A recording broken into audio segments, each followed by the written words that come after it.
Welcome back to another episode of At the Bar, where we get a chance to sit down with different athletes, talk about health and fitness and mindset.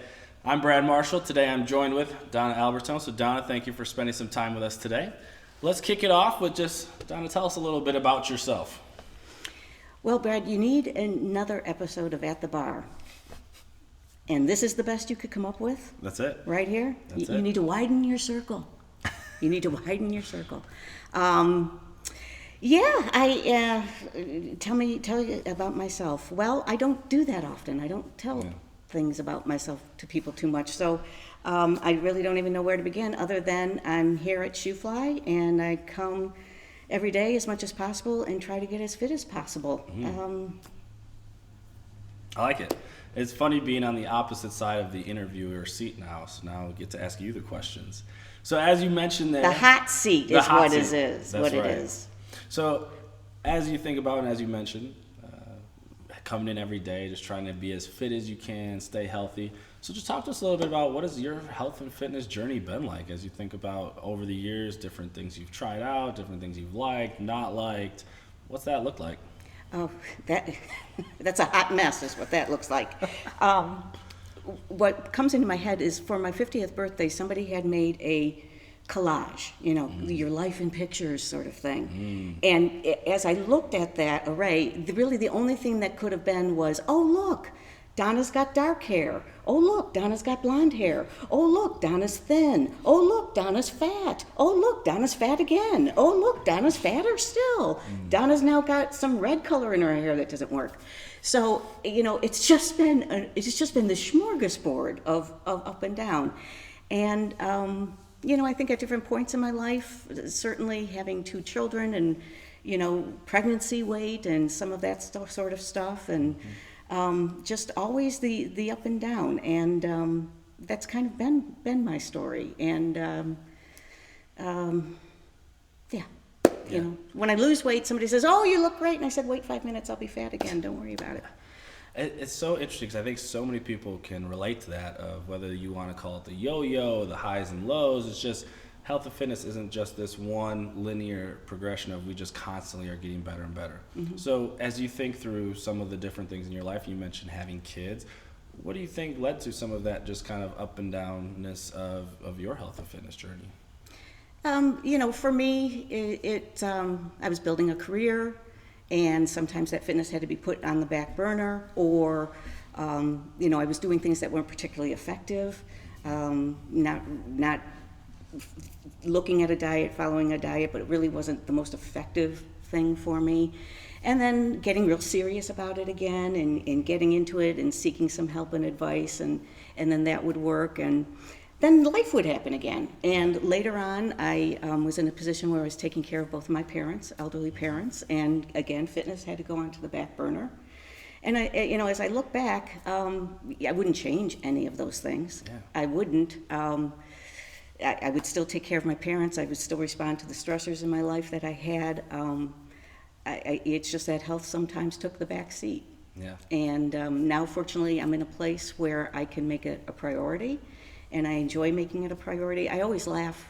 Sometimes when I'm in the gym, Street will refer to the athletes, and I do not in any way, shape, or form think of myself as an athlete. Not at all. And she makes a good case for saying why we are, but I prefer to think of myself as an exerciser. I remember one thing that Rachel Ray said one time. She said somebody would call her a chef, and she said, "I'm not a chef, I'm a cook."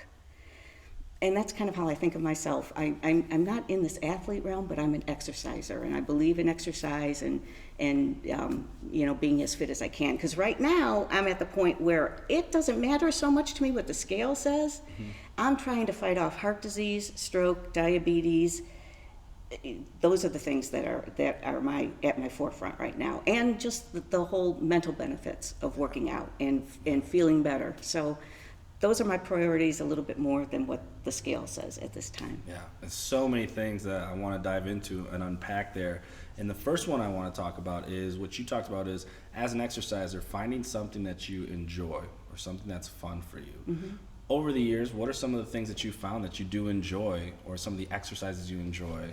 Well, believe it or not, I was a swimmer in college, And so I enjoyed the swimming and got away from the swimming because it took time, and I didn't have that time to devote to it anymore.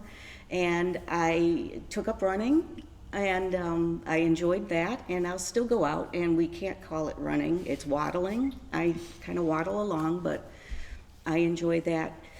The thing when I first saw a CrossFit class is what attracted me to it, is that people were talking to each other. And so many things that I had been involved in, you were at the gym, headphones, no interaction, everybody in their own thing, doing their own thing, very focused, and that was okay. But then I watched a CrossFit class and I said, well, they're all talking to each other and they seem to be enjoying it. And while it looks hard, people are looking like they're having fun. I said, maybe I'll try that.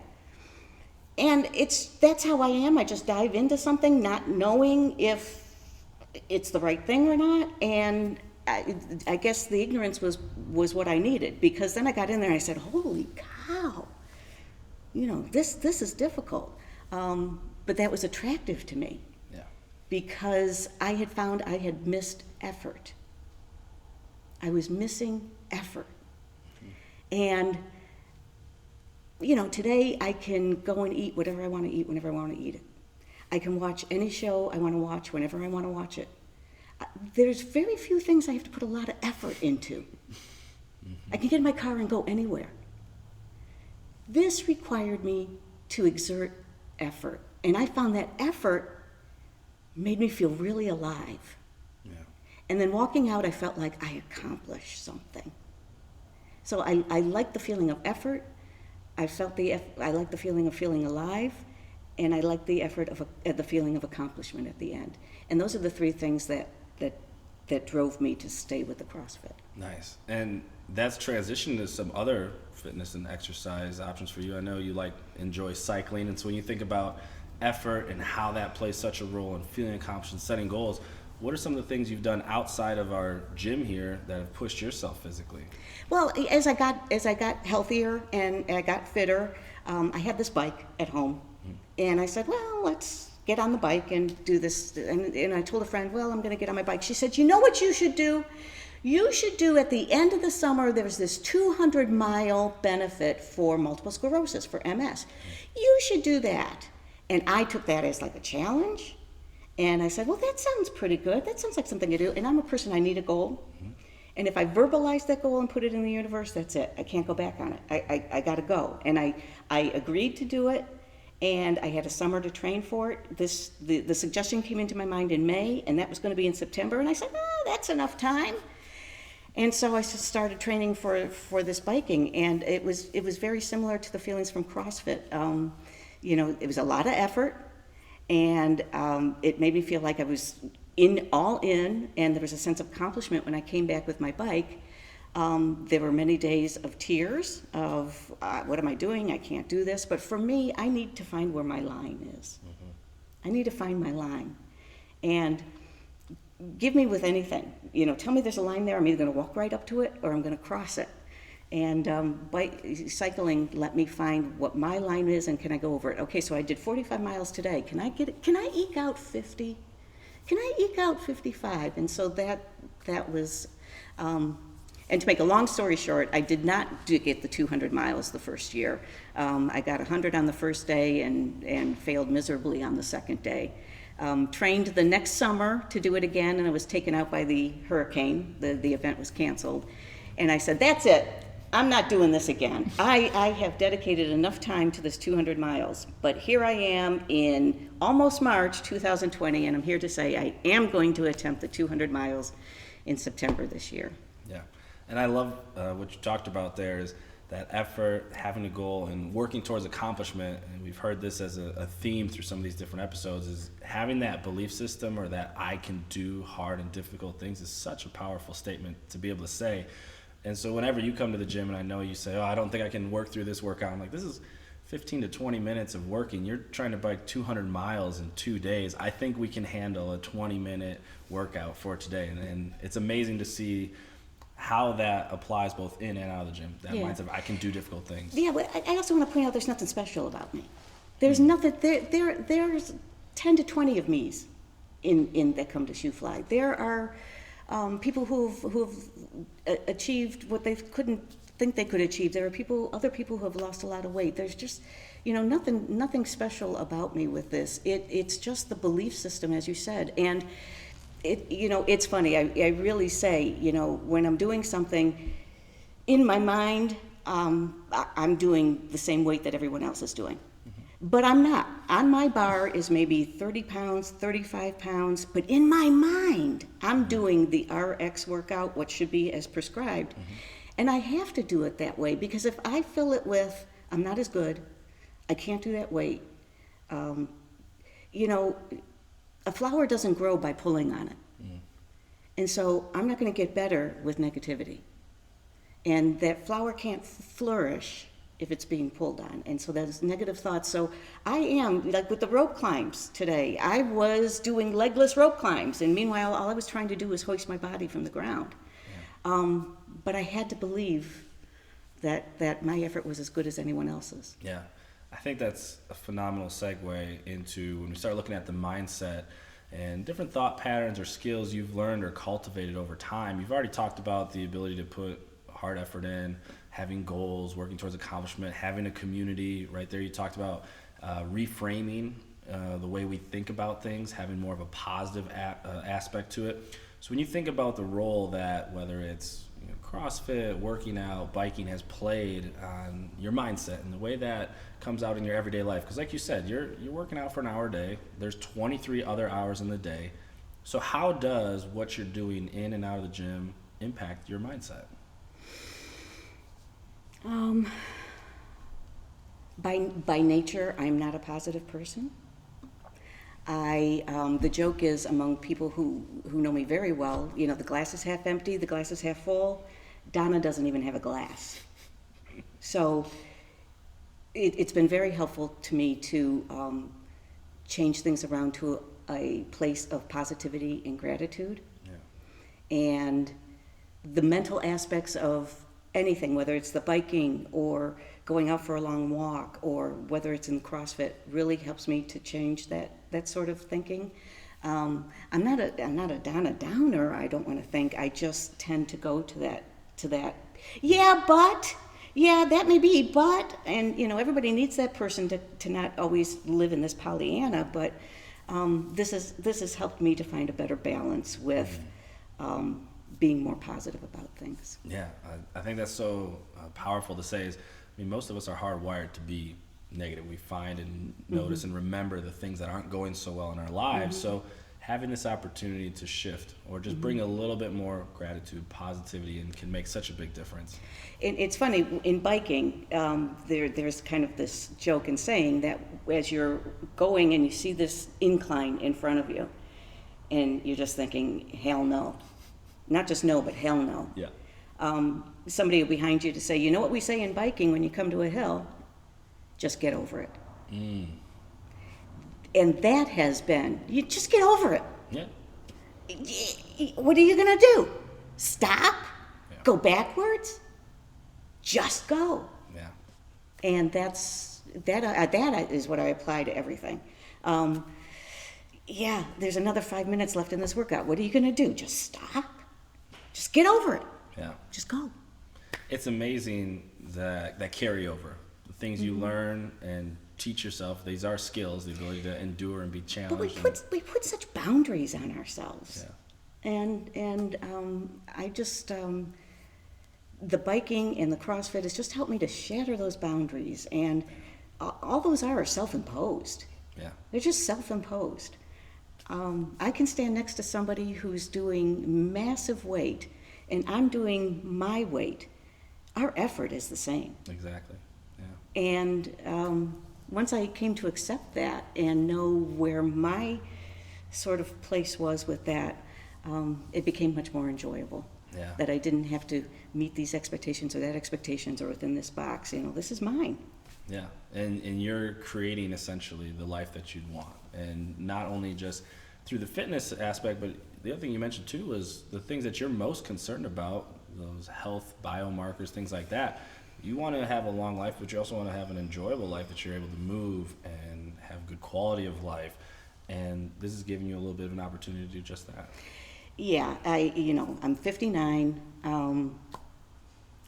heart disease, stroke, diabetes, those are all lurking. And when I was younger, you have other things to worry about, but now I want to stave those things off, and I want my joints to move, and I don't want to creak when I get out of a chair. And fortunately, I'm at a point where I can put attention and time to it. And I'm amazed, like sometimes when I come to a 9:30 class and I see the young mothers in here and the kids, and I'm thinking, gosh, good for you. You are still making this time for yourself, and you're still doing this. And then the thing that I love is that their children and all these kids are witnessing this physical activity, and that it's important. And then you see the children starting to mimic, picking up a bar or wanting to do this or that. That is so important. Yeah. That is so important to role model that physical activity for the kids. And so I just put as much time into it as I can. I feel good about it, and I am just thrilled to see the people who still have all of these commitments in their life still making time for this. Yeah, and it's incredible, that modeling like you talked about. And as we think about and make a little bit of a transition here, I want folks to get to know you just maybe a little bit better. So we're going to make that transition to our lightning round. So the first thing I want to know is... scared. Yeah, nothing too crazy here. First question is... Can you promise me you won't air this? The whole thing? I can cut out what we need. First question for you is going to be, what's your favorite time of day to work out? I usually come to 4:30, but I like 9:30 as well. 4:30 or 9:30. 4:30, 9:30, nice. What is your Hi, favorite... 4:30 peeps. What is your favorite movement that you get to do in the gym? When you see a program, do you get excited? Yeah, and it's funny. It really is, because I can't do it well. I don't do it right, but I enjoy it. And I have no weight on the bar when I do it, but I like the snatch. Oh, okay. The Olympic movement, nice. So what would you say is your least favorite movement then? Wall balls. That's a common one, I think, for a lot Wall of people. balls. Not a fan. What is your favorite post-workout snack, drink, whatever you want to call it? Oh, Brad, I eat anything. Come Yeah. on. I mean, please. Anything and everything. I do not discriminate on food. Just want calories, that's all we want. Well, yeah. Nice. Let's end with this then. So as you think about your health and fitness journey and everything you've experienced up to this point, you talked about there's 20 other people just like you out there at this gym. So when you think about something that you would want to voice to people who are interested in improving their health and fitness journey, or maybe something around mindset, what's something that you might say to them? Boy, I should have said this when we started. You never know what's going to come out of my mouth. And so the first thing that comes out of my mouth, and I don't want it to sound as harsh, because I don't mean it harshly, get over yourself. Get over the nose. Get over the can't do it because. Get over the self-imposed boundary. Just get over yourself and find your line. Find where you thought you couldn't cross over, and